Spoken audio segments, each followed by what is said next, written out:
حضور اکرم صلی اللہ علیہ وسلم نے ارشاد فرمایا تھا، میری امت میں 30 کذاب اور دجال پیدا ہوں گے۔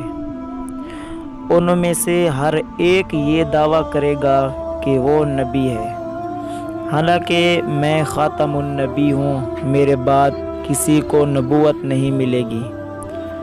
اس واضح ترین اعلان نبوت کے بعد کسی کو نبوت ملنے کا سوال ہی پیدا نہیں ہوتا۔ اگر حضرت محمد صلی اللہ علیہ وآلہ وسلم کے بعد بھی کسی کو نبوت ملنا ہوتی تو حضرت محمد صلی اللہ علیہ وسلم ہرگز یہ نہ فرماتے میرے بعد کسی کو نبوت نہیں ملے گی۔ یہ اتنی صاف سیدھی بات مرزائیوں کو سمجھ میں نہیں آتی۔